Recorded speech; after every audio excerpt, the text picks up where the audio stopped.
proposed law in Philadelphia would make it illegal for businesses to turn away customers who only have cash. The city council may vote on a bill to ban cashless stores next week, supporters say.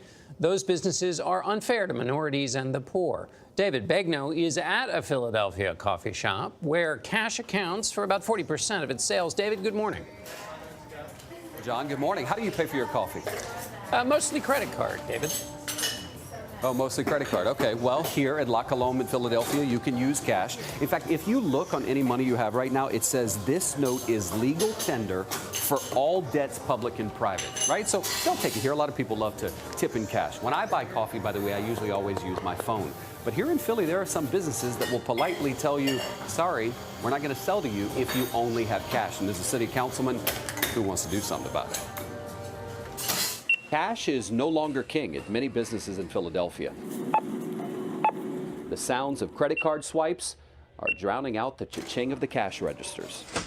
There's a lot of restaurants and other business that want to go cashless. John Longstreet is the president and CEO of the Pennsylvania Restaurant and Lodging Association. Do you see an upside to cashless? Absolutely, because places that handle cash are less safe than those that don't have cash on hand. Everything is reported directly into the accounting system. Taxes are paid, whereas in a cash society, taxes aren't always paid. And consumers are getting used to it too as well, and they're asking for it. Cash is not accepted at Bluestone Lane Coffee and at Sweetgreen, the salad chain.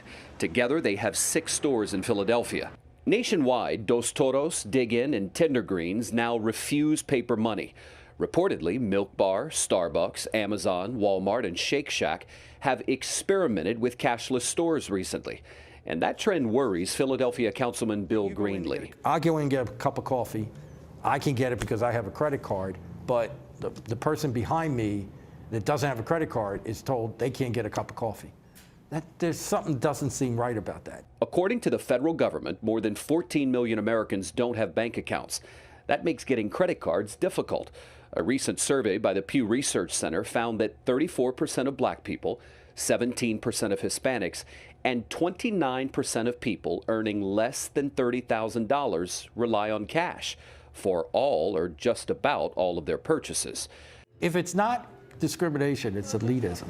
I think government does have a place to protect people from not being treated fairly. Councilman Greenlee has introduced a bill that will fine businesses in Philadelphia up to $2,000 if they don't accept cash. Similar laws have been proposed in New York City, Chicago, and Washington, D.C. A statewide ban on cashless stores is awaiting the governor's signature in New Jersey. And Massachusetts has required retailers to accept cash since 1978. I might describe it as a solution looking for a problem. Do you see the reasoning behind the thought that cashless can also be discriminatory? I understand how this has come about because it would disenfranchise a certain portion of the population. We should look at it, and we should look at a compromise that allows businesses that are cashless by design in the way they do business to continue to operate.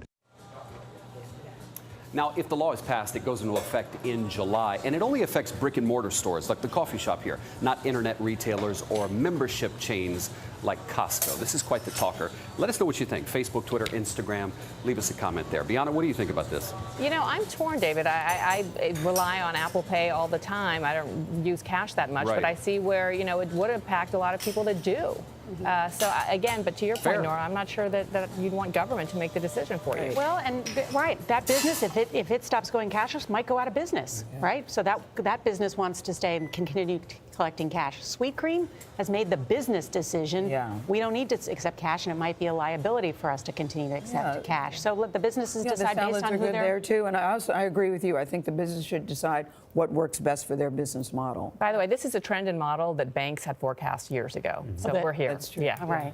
I know. David, thank you. Enjoy your coffee. Yeah. Are you on Venmo yet? No, not yet. Okay. Venmo's great too. But I do have a credit card. So when it Yes, goes to right, money, exactly. I just give my credit card. And do you have Apple Pay? I've heard of Venmo. Did you hook up the Apple Pay yet? Sure. We'll do it for you in the commercial break. Sure, Nora.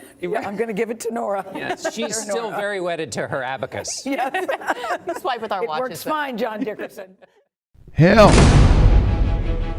Save our generation. Old Ben Franklin said, Tell me, and I forget. Teach me, and I may remember. Involve me, and I learn. Do you have a plan for your future, for the future of your loved ones?